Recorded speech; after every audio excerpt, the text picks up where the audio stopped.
Andri, 2-1 hérna móti Vestra á heimavelli, bara fyrstu viðbrögð eftir leik. Það bara alltaf gaman að vinna fótboltaleiki og gaman að spila á móti vinnum sínum líka, svona gerir þetta svolítið öðruvísi.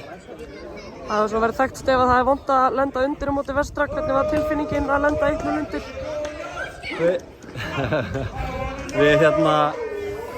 Við vissum að þeir yrðu erfiðir en við svo sem breyttum engu, við bara héldum áfram að hlaupa aftur fyrir, opnum þannig svæðin og ég held að við bara alltaf trúið að við varum að fara að skora.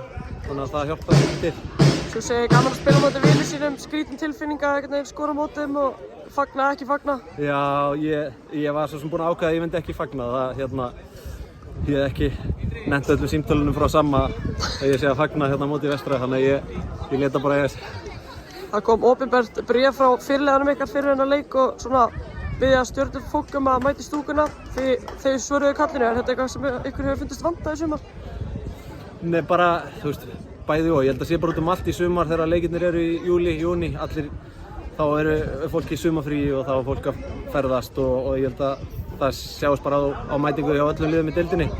En það er bara svo gaman þegar skeiðin er í stuði. Það gefur okkur svo mikið og þeir voru svo sannarlega í stuði í dag. Eftir svona nokkuð erfiðar vikur hafið þið svona aðeins að rífa þetta í gang upp á síðkastið því hljótið að stefna á Evrópusæti? Já, það er bara markmið hjá okkur núna og bara bæta okkur leik fyrir leik og mér finnst við hafa verið að gera það svolítið vel núna að vera ekkert að missa okkur eitthvað í endastöðu í töflunni, heldur bara fókus á næsta leik og reyna að bæta okkur viku fyrir viku. Talandi Evrópusæti, það er líklega þetta 4. sæti sem að þið horfið í. Nú er úrslitaleikur í vikunni, hvort heldurðu með Val svo þetta Evrópusæti sé mögulega ykkar eða þínum mönnum í Vestra? Ég held með Vestra, við tökum þá bara 3. eða er ofar.